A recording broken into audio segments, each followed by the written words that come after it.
Welcome to the Tuesday at 2 Mastermind. Guys, I'm excited about going through this book, The Compound Effect by Darren Hardy. I found Darren or refound Darren about a year ago. It was a free Audible, which if you're an Audible type, go on. You should find it free. It's a good listen. I'm pretty sure he actually narrates it himself. Been involved in a couple of his programs since then, and I don't know that he says anything different, but just the way he puts it together and his background. If you haven't, you know, Darren's background, well, he tells it in the first chapter, doesn't he? He's pretty explicit about it. So I think this is one of the books that I don't know, maybe I'm wrong. We're not going to have a hard time with the agree, disagree argument, but would suggest to learn that we all set judgment aside, set aside, I don't agree, maybe play the what if I did agree, then what would that do to myself, to my business? From Darren's background, I heard somebody on a call I was on a couple of weeks ago that I'm in a group of people that's in one of his programs. And they had read somewhere that Darren is the 21st century Napoleon Hill. You've read Think and Grow Rich. Napoleon Hill was commissioned by Andrew Carnegie to come up, interview all the richest people in the world and come up with some commonalities that they have. It took him about 20 years to write the book, Think and Grow Rich. There were a few publications before that. Darren's done a lot of the same thing. If you go back and look at his Success magazine, just go through and look at all the images that's on Google, and you see all the people that he's interviewed over the years. And that's one of the things he talks about in his programs, what he learned from many of those. He does have some good resources, as mentioned on the forward or in the introduction. Let me just open up the floor. Tell me what you're thinking about this. I'm looking forward to it. I think it's he's got an interesting background. I'm looking forward to the journey. I've read about 70 pages in the book already, and I mean, it's good stuff. It definitely makes a lot of sense to me, considering my baseball background and growing up and having to do all the little things every single day and being disciplined. But I guess in the professional world, maybe I should actually apply some of those same traits that I've learned. And it definitely, I totally agree with a lot of what this book is about. He says on page, thought I had it marked. Hold on a second. At the bottom of page Roman numeral 16 is in the introduction, right towards the and on the top of the page 17, he says, this book contains those half dozen fundamentals comprising the operating system called the compound effect. Now, the first time I listened to this book and then probably read it too fast, I missed him saying that. Though as soon as I saw it here last week, I went, yep, it is. It's an operating system. What half dozen, he says, what this book is about, with all the unnecessary noise, fat, and fluff removed, is what really works. What really works, he asks? What half dozen basics, when focused on and mastered, constitute the operating system that can help you achieve any goal you desire and live the life you were meant to live? Question mark. This book contains that operating system. Before we dig in, I have one warning. Earning success is hard. The process is laborious, tedious, and sometimes even boring. Becoming wealthy, influential, and world-class in your field is slow and arduous. Don't get me wrong. You'll see results in your life almost immediately upon following these steps. He goes on talking about work, discipline, and commitment. We have on our team, Austin sends out what we call a 10-2-4 about your sales calls and what we recommend their loan officers have. If they have something different that works, we're okay with it. But otherwise, at 10, 2, and 4, you're supposed to be making calls every day. You're supposed to be, if you want to call your database more than once a year, that's great. But there's 26 alphabets or 52 weeks. So every week you're calling through two letters in your alphabet. And we even put out a list, so that depending upon on Monday mornings, he sends out this is week number X, and these are letters so-and-so. And so you're recalling into your data. So, but, and we talk about, it's boring. It's painstakingly boring to do that every day. So thought about that when I read this and thinking, okay, we're in good company. But he says here, again, right at the very end of introduction, you do not need new information. That's one thing I like, but there's nothing in this book, I think, that's new. But we need a new plan of action. It's time to create new behaviors and habits oriented away from sabotage and towards success. It's that simple. I just finished up a 4-week guerrilla marketing mastermind, and I started off with 11 and ended up with 1. And it's around guerrilla marketing to stop wasting handshakes. Heard he's been through it, and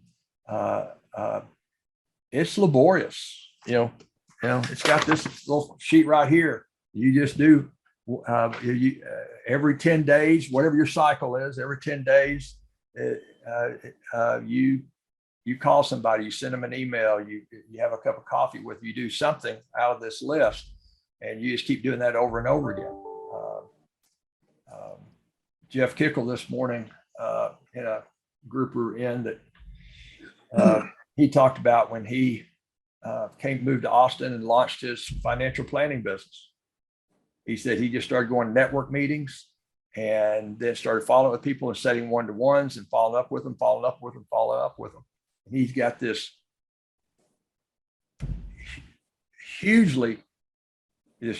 Excel spreadsheet that he showed us this morning about how he keeps track of everything. And it just keeps calling people and having coffee. And as his business has changed, he said that's the one constant that he's kept up. And guys, working a CRM, working a spreadsheet like that is it's simple, but it's just a discipline that we just have to keep doing. So anyway, that was a rabbit trail. So in chapter 1.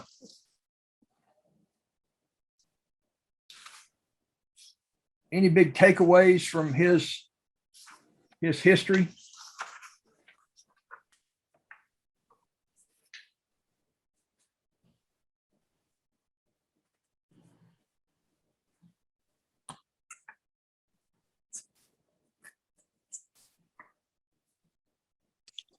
Well, I would just say in chapter 1 is when they went back to the compounding of a penny.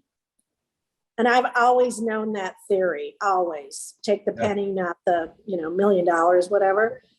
But I didn't really realize that's where he's like getting the name of the book from, is that if you do that penny a day type of thinking, then you're going to end up way, way down the road. And when I moved right out of sales right now, but for the last 30 something years, it's always been about making that one extra call a day, and that's what I've done. But I hadn't really realized that it was a compound effect. I was just like, I would always say it's a numbers game. If you see one more, you're going to get more, but not really. It's more the fact that if you're seeing one more than most people, by the time a year has gone by, you've seen 200 more people than they have, and they could never catch up. And I just hadn't, so for me, just that thinking back about how do I compound things mathematically, because I like math. And so I hadn't really thought of that compounding effect in everything that I'm doing. So for me, those little examples that he had were really good.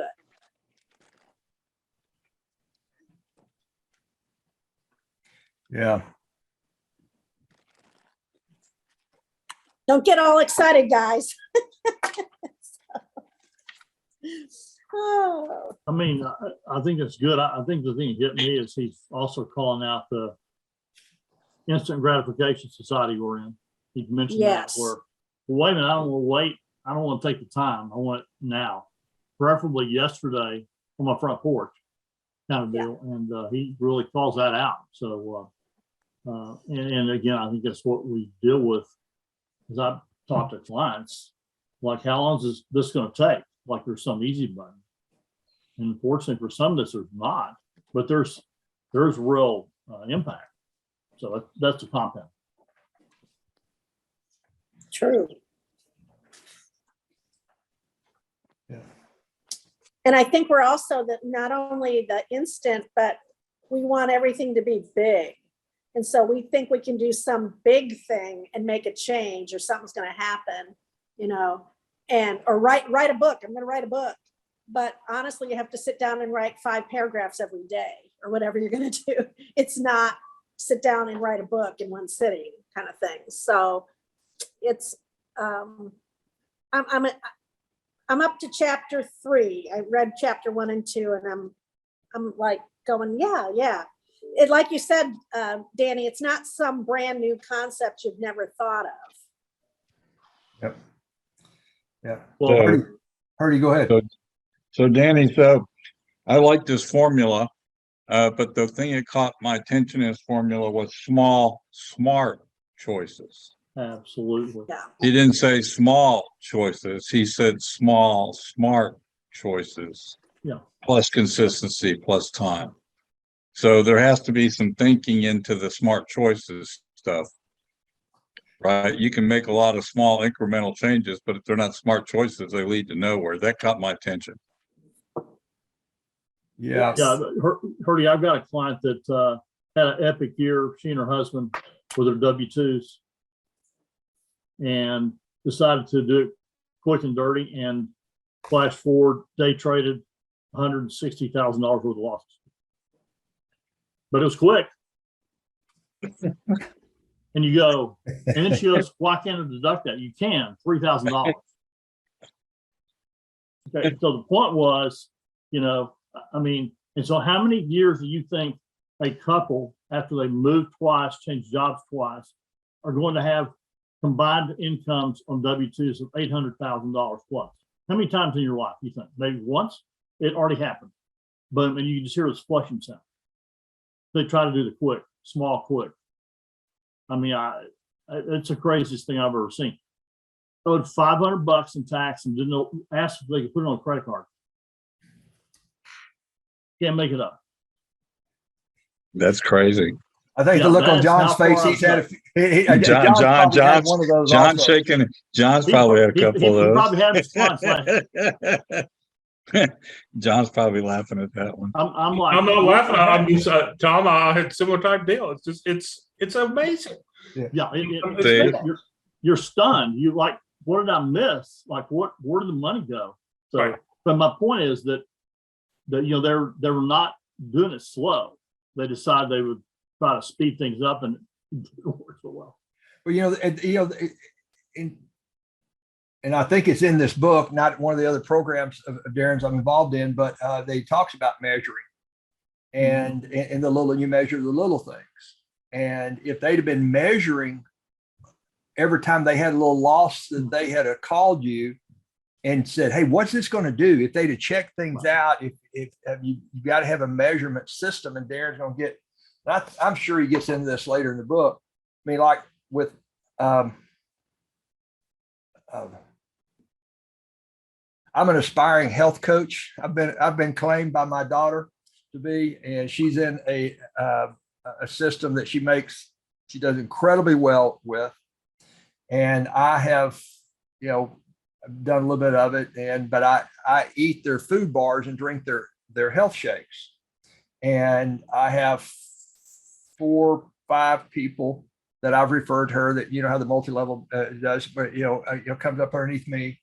But my deal is I weigh myself every morning, sometime every morning and every night. So I'm looking at that little small compound effect. So her and I have this difference in the way she's taught. But one friend of mine that's lost about, and I've lost somewhere close to 40 pounds, lost it for the most part, for about a 2.5, 3 year period that up to about 3 years ago, and then kept most of it off and gained 7, 8 pounds and come back. But it's always when I'm deeper into that inspection of inspecting what I expect, and Darren uses this in the book, and I'm looking at that compound effect. And somebody said that a while ago, maybe Hurdy, that it's those little bitty things. So that I blew it last week a little bit, and I've got a point system around this and everything to help me stay on track. But when I'm inspecting that every day, I see the compound effect of gaining weight or losing weight directly on my eating the past 48 hours. And that's what I've turned to 48, even up to 72 hours. I've got to put 48 to 72 hours of good eating in place to see something start happening. But 24 hours of bad eating, I can see the negative start in. And then it'll take 48 to 72 for the positive to kick back. And I've realized last year that it's just a compound effect type thing. Kind of like you're talking about here with the 3 friends and such.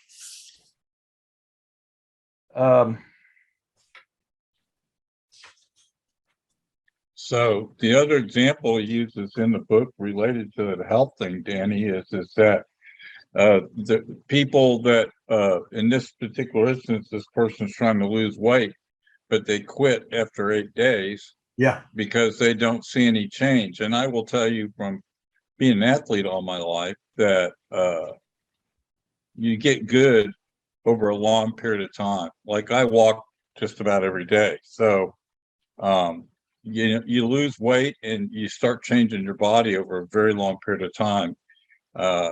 So there is no instant gratification. But if you don't walk, then you don't get the consistency, you don't get the time in, and you don't get the result. Yep. So that formula is pretty good. It's bulletproof, really. Yep. And for those of you who don't have your book in front of you, that formula is small, smart choices plus consistency plus time equal radical change. Yeah. They're on page 6. Right. Yeah. When I started to say a while ago, that one friend of mine, he started losing more weight and he lost about 30 pounds. Now he's only about 5'8". And so big difference for him. And he, when he started weighing every day, and he started weighing in the evenings, which is typically your heaviest time of the day. But but that regular measurement. So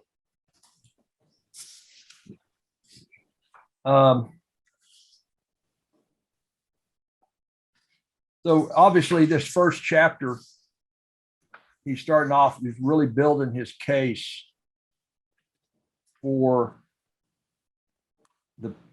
the compound effect. And what he says here on page 9, the phenomenal power of the compound effect is that simple. The difference between people who employ the compound effect for their benefit compared to their peers who allow the same effort to work against them is almost inconceivable.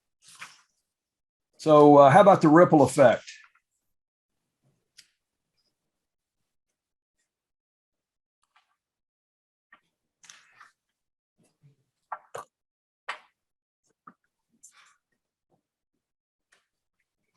Well, he talks about it in a chapter that I read that's kind of a swap out, right? So the ripple effect could be in these small smart choices that you replace the soda with a bottle of seltzer or water, or you don't eat 2 bowls of cereal, you eat one, or if you don't have fruit, add an apple. I mean, he was using it from a health standpoint, but the ripple effect is, are you making small, good choices within your consistency to get the radical change?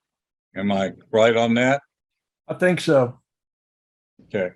Yeah. Yeah, and he also makes the point of that guy Brad, who is not trying to change anything, and he's got the bar, and all of these bad choices are leading to him having problems in his marriage. So Yep. it went the opposite direction in this other instance. Good point. Good point.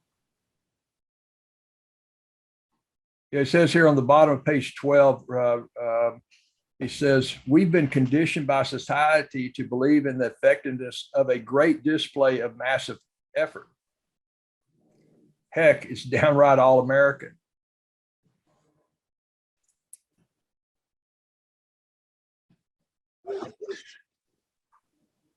I think the one that hit home for me was the 100% responsibility. Instead of thinking that, you should share responsibility, whether it's in your business or with a partner in life, but like you were 100% in control of your choices and your actions. How big or small is indifferent.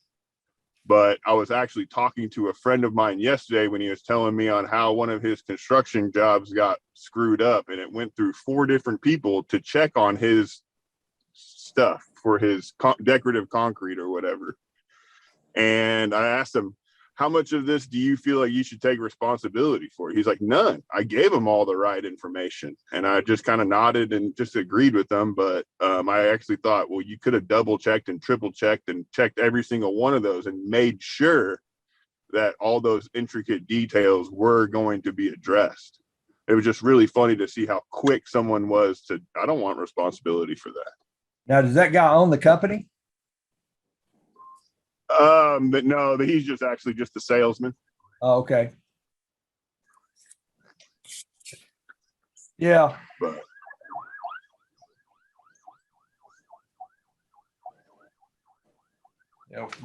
Darren can be critical of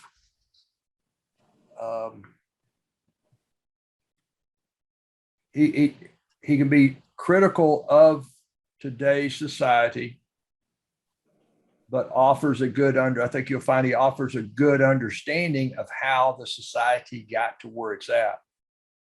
On bottom of page 14, he says, having experienced extended periods of prosperity, health and wealth, we become complacent. We stop doing what we did to get us there. We become like the frog in the boiling water that doesn't jump to his freedom because the warming is so incremental.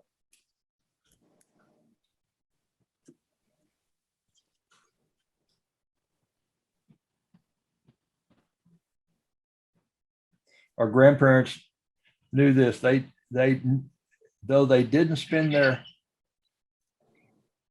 evenings glued to the TV infomercials about which to have thin thighs in 30 days or real estate freedom in 6 months.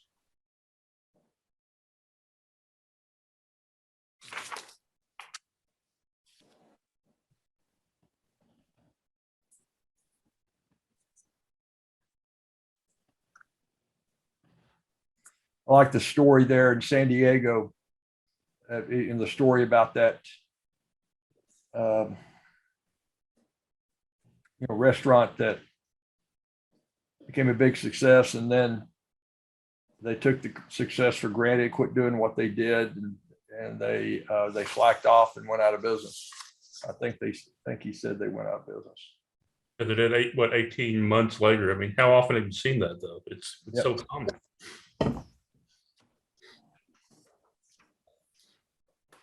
well, and then he gives the other example of the CEO that was disconnected from his actual business in itself, where he made it a point to go around and talk to 3 employees multiple times a week. And that actually made them, increase production. And then everyone was making more money. And then within 18 months or whatever it was, they had increased their profits by 30%.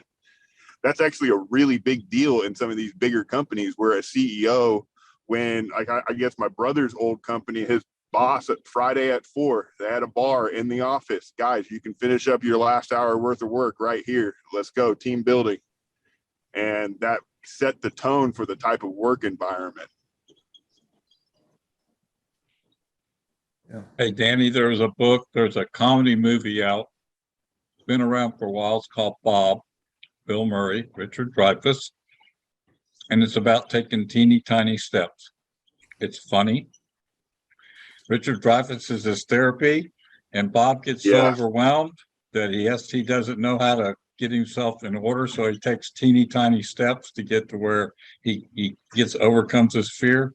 This relates perfectly to that, some of these stories. So go watch the movie. It's funny. I watched it last week. I cracked up. It's hilarious. It's a very funny movie. What about Bob? It's Bob. What about Bob? Okay. Yeah, Bill Murray, and Richard. You'll love Dreyfuss. it, Danny. It's hilarious. It's freaking funny. Yeah. So being in software, I'm sorry, go ahead, Beth. Oh, no, I was saying it sounds good. We used to call It- that management by wandering around. Yeah. That was like a thing back in the 80s, I think. Somebody wrote a book about that. Yeah, They had that was, what's the management guru guy? Yeah.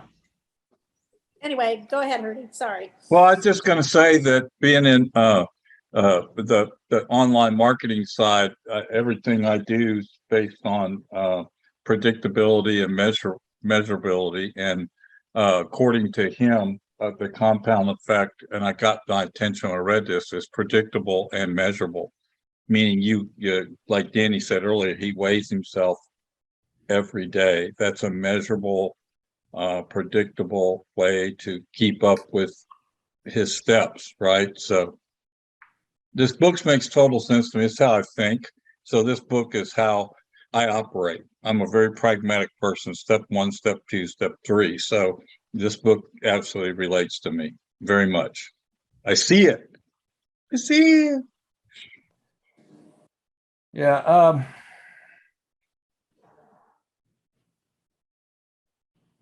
He goes on, finishes up here with the microwave mentality.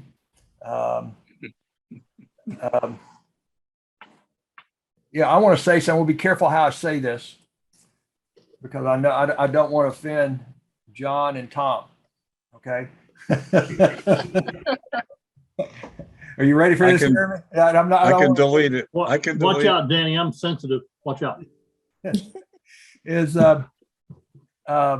And I understand with the work that you do when you're helping people plan some things in their business, yes, they need to have an exit strategy, particular in the event of their death. Okay. But I am, and I'm saying this in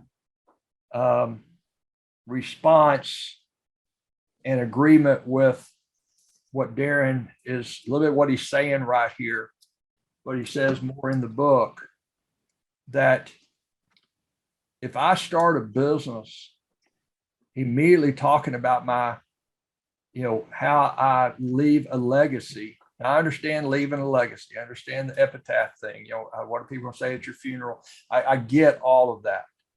But if my focus isn't on my, my daily actions that feed up through goals into a long-term vision, then I'm going to be, I'm not living in, I'm not living in a state of mind to make noticeable differences on a regular basis. And I see too many business consultants that are trying to help their people. I mean, their big deal is, I want you to leave a legacy. So, and that sounds great.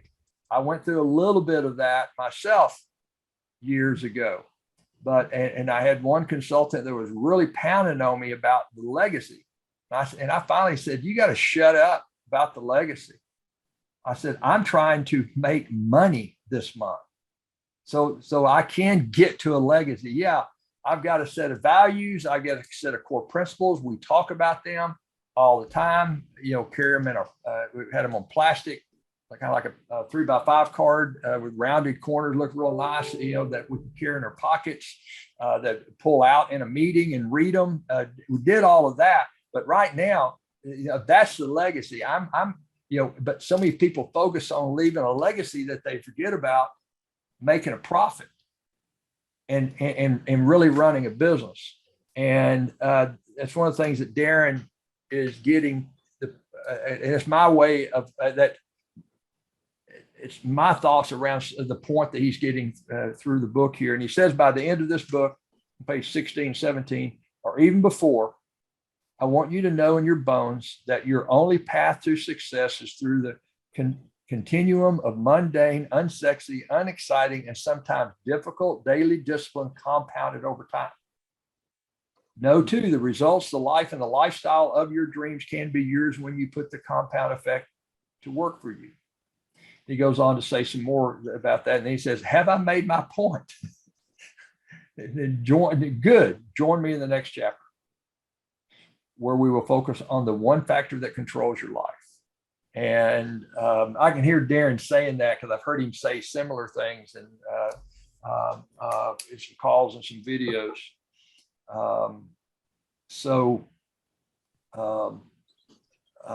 I asked I said I had 11 people start off in a guerrilla marketing to stop wasting handshakes. And they were told up front, if you need to meet people and develop relationships with those new people, and you need to meet not just one or two, but a few dozen, even a month, this is a class that can help you do that. At the end of it, I asked Mark, the one guy that finished it. I said, okay, Mark, what made you stick to this? And he started laughing. He had 4 people on his team that started. 3 of them came to the second class, and but they didn't come to the 3rd or 4th class. And he said, Danny, they were looking for a quick fix. And that second class, when you said that this is going to be mundane, this is going to be boring, this is what you've got to do every morning. One of the, whatever your daily things you are to get the day started, you better have those. And here's what you need to do in relationship. They blew out right then. He said, I'm surprised that 2 of them didn't even hang up. Start off a live meeting, then we went into Zoom calls. The next 3. Too many people are looking for, they want paid for clicks, but they don't want to pay for the click. Right. So on page, what page is that? 18, action steps. Now, any of you that want to go through this on this call or on a different call, I have an accountability call at 2:00 on Monday afternoons. I'll give you the number for that. It's not a Zoom call, it's a phone call. And that you want to call and report any of this and get into an accountability group, just let me know who's in it so that you might know. Artie's in it. You don't know Ramon. Anyways, a couple others are in that. So the Darren Daily, sign up for that. There's stuff at compoundeffect.com resources. So he says, go there. The good quick a kickstart to the day, 5 days a week. Write out a few excuses that you might be clinging to. Decide to make up in hard work and personal development the outcome anyone, including your old self. B. Scott, write out the half dozen small, seemingly insequential steps you can take every day that can move your life in a completely new and positive direction. Don't be Brad. That's one thing you'll learn about Darren. He talks about things that you pay attention to not doing. Have your don't do list, have your no list, have things you're saying no to. Write down the small, seemingly insequential actions you can stop doing that might be compounding your results downward. And then list a few skills, areas, or outcomes where you have been most successful in the past. I know Herdy's seen it. I don't know if anybody else has. John might have the exercise that I haven't done it the last 2 years. I didn't do it in 20 or 21, or I did it in 20. I didn't do it in 21 or 22, but the exercise where you create a timeline. Timeline starts with the day you were born. And it goes through 20 years from now. So I would be 87. And then you put marks on there with dates of big events in your life that you can remember. Graduated high school, you graduated college, got married, different dates. Then you come in and you write in some successes you've had. And I recommend you do this in a book that you can keep adding to this as you think of new things and little things.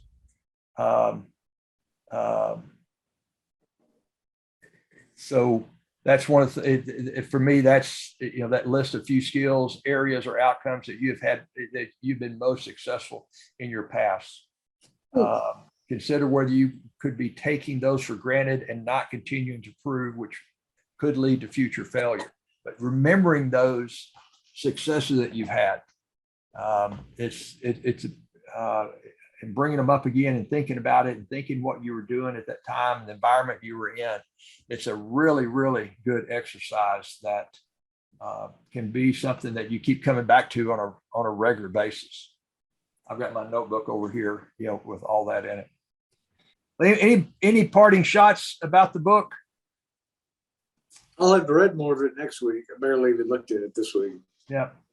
So he says here,